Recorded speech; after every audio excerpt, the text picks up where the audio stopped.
बाजू कदों आना वापस? हाय हाय पता लगता ही वो कार कुछ नहीं होता डरदा क्यों इतने की होए बूढ़ी ना हुड़ फोड़त हुड़ फोड़ते हैं ना हुड़ फोड़त फोड़त देखिए ए ए ए ए ए ए ए अस्सलाम वालेकुम की हाल है तमाम भरावां दा उम्मीद है सारे खैरियत नाल हुसैन। अच्छा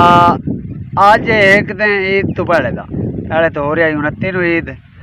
फिर एकदम 9 बजे ऐलान हो गया पहली दफ़ा होया कि 9 बजे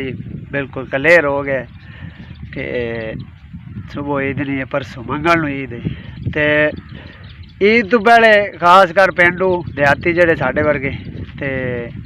उन्हां दी की तैयारी होंदी है की बंदोबस्त करते हैं ईद तो पहले उस तो पहले वीडियो बनाई आई मस्जिद दे विच भी बच्चों छुट्टियां हुई उन्हां दे की जज्बात हैं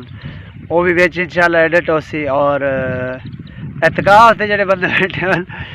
वो की ख्यालात रखते हैं भी राती निकलने की कोशिश आई भी छुट्टी हो जाए चलिए घर या कि थाई बाज कोई मेरे वर्गे भी होंगे ना उन्होंने कहाल होंगी कि जल्दी जल्दी जल्दी घर चलिए तो कई होंगे कि वो जड़े मतलब कई कि अक्सर ही मैं बदगुमानी वैसे ही गुनाह है तो वो आते भी चलो एक रात होर अल्लाह की इबादत सही फिलहाल इस टाइम बैठे डेरे पट्टे वड़ रहे हैं 2 दिन दे तकरीबन संभाल लेना अज पई वंगार पिछू एक दाना वे थक बैठा मुँह पट्टे वड्डे सलीम आज थका बैठा जिमें सलीम जिमें हैं सलीम थक गया तो पट्टे तकरीबन असा लद लेना रेडी साड़ी जड़ी ना गड्डी एम्बुलेंस लोड हो चुकी तो कुछ होर वड रहे तो इस तो बाद पट्ठे ये 2 दिन हुसन 2 दिन के हुसन ये भेजने घर लै जासन इंशाअल्लाह असी जसाएं कब्रस्तान साडा बच्चा फिरदा है ओ मौजा मार रहा है याशियां कर रहा है खा पी रहा है तो ईद तो पहले एक दिन का खतरा ये भी बड़ा होंदा है पट्टे चोरी भी होंगे क्योंकि जिस 2 दिन बनावने ने आंदा चलो कोई आज वाल किसी लभ जावन भावी। एक गल मैं आखिरी बोल गया कि जिस जिस हजूर ते दरूद नहीं पढ़िया दरूद पाक पढ़ लेगा उस तो बाद जिन्हें जिन्हें साडा चैनल सबसक्राइब नहीं किया वो सबसक्राइब कर दो बिल्कुल फ्री होता है कोई खर्चा नहीं होता कोई पैसे नहीं लगते इंशाअल्लाह तुहानू फिर इस वो वीडियो भी वक्सा है मस्जिद सफाई शफाई हो रही तैयारियां हो रही ईद दियाँ और इतकाफ वाले की हिसाब किताब आई उस तो बाद बालों का की हिसाब किताब आई किमें सलीम जुत्ती शुत्ती लाई लियो और आवे ना गल तो सुन बाज क्या हाँ जुत्ती लाई लियो केड़ी तिले वाली सैंडल कहाँ लग दी कितने दी मोबाइल कौन लग दी ये लोग लग देना है ये बड़ी फिल्म है मैं तेन आख्या तू नंबरदार जाके आख दे कि मेरा बिरा ही नहीं बस खत्म खाते जो आख्या रजिस्टर तू कट दे उत्ते ला दे मोहर उत्ते चढ़ जाओ ख्याल ना क्या करते ना जान पिछू पट्टे ढिले ने समझ आइए किरदे ना जान कब्रस्तान पढ़े तो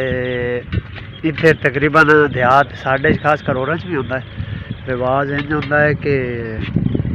ईद तो 1-2 दिन पहले सारे कब्रस्तान आते हैं मतलब है कि ईद मिलन आते हैं कब्र आने शहर भी शायद उसी कई करते उस ये बहुत अच्छा किस्म का रवाज है साडा ये कब्रस्तान हो जाते हैं ताकि कब्रस्तान वाले भी कुछ तस्कीन मिल जाए तलावत वगैरह करते हैं। कल तकरीबन काफ़ी ज़्यादा आवाम आ गई आई इत्थे पढ़ पुढ़ के जाते रहन अपने मिल मुड़ के अज तो कल उन्होंने नज़रिया ये आई कि सुबह ईद हो जानी तो इस वास्ते सारे आ गए हैं तो अज भी कुछ आए ने अपनी दादी होर भी आए हैं पढ़ते बैठे असी भी आए हैं इत्थों इंशाअल्लाह तलावत वगैरह करके उस तो बाद फिर घर पेशी तो थोड़ी छुट्टी पहली शुरू है पेशी अज 1 धम्मे वाली धम्मी 2 फिर सुबह पेशी 3 फिर परसों धम्मी 4 परसों पेशी 5 जुमेरात की सुबह कितनी छुट्टियां हो गया कितनी 6 तो वापस कदों आना बाजू कदों आना वापस हाय हाय पता लगता ही कदों तू दस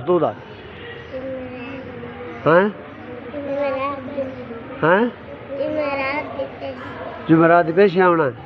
मानी कदों आना है वापस इतने मसीह ते हो तुसी समझ आ गई ने कितनी छुट्टियां हुई पाँच में भाई हाँ 7 तो तेरिया वक्रिया छुट्टियां की करना है ये छुट्टियां किस बार हुई हैं पता ही किस बार हैं किस वजह से छुट्टियां हुई हैं तेन पता है हैं तेन पता है किस बार हुई हैं छुट्टियां किस वजह तो हुई हैं हैं ईद आनी है ईद कदों है आज ईद है हाँ तेन पता बाजू कौन वादा नहीं पता नो ईद कदों है बाजू तू दस ईद कदों है हैं हैं कल ईद है कल हो गई आई कल ईद पड़ी है या तेरा बो आ गई कौन आना तो ईद तो आ गई या ईद आना कदों आना ईद तो पिछू आना है ना ईद तो पिछू आना ईद तो पहले नहीं आना तेरे पापा कौन आना कब आज रात आना हैं कराची जाना पे आई उधर कि लैन जाना पे हैं ठीक हो गए नमाज किसी नहीं छड़ने नमाज अपने आँख बचा करने उसने तुसी जुमेरात पेशी अपने अपने कापियां लैके आवने ठीक है तो कुरान मजीद की तलावत भी घर करनी करनी है भी मैं पूछा है भी नमाज नाल लिखना है मैं कुरान मजीद की तलावत की है कि ना की सुबह सुबह उठ के समझे हो चल चल चल किधे ओए यार फटे फटे गोंज के रेट रखो आ दरिया चाह के हेठू बाजा मार दे शोर कोई ना जा बना लेते शोर किसी छुट्टी नहीं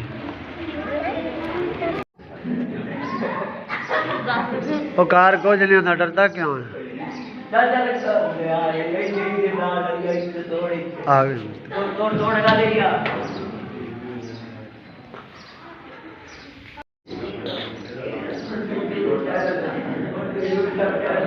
अस्सलाम वालेकुम ठीक रात गया नहीं घर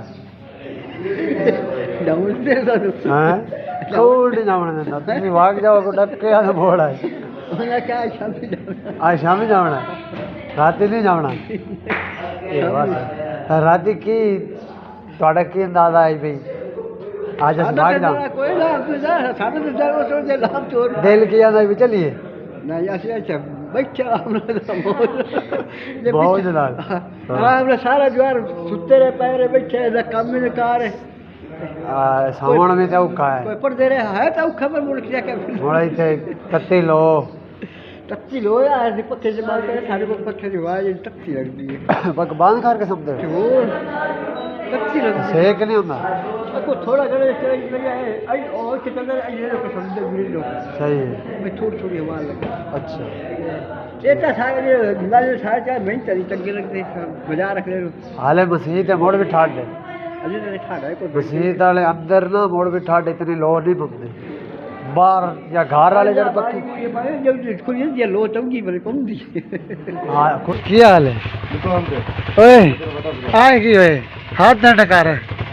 इते की होए बूढ़ी नाल पंगा क्यों ले बूढ़ी नाल पंगा क्यों ले आसी हैं क्या पंगा कीता यार दाने निकालने जा रहे हां खखर के पास ते हुन तो टीका लवावे ना थोई ला जा भी आई तू पहले सजी डक्सा का कल लगवाया मोड़ ना फर्क होए दर्द ठीक हो गई थी ये नहीं सोचने लेती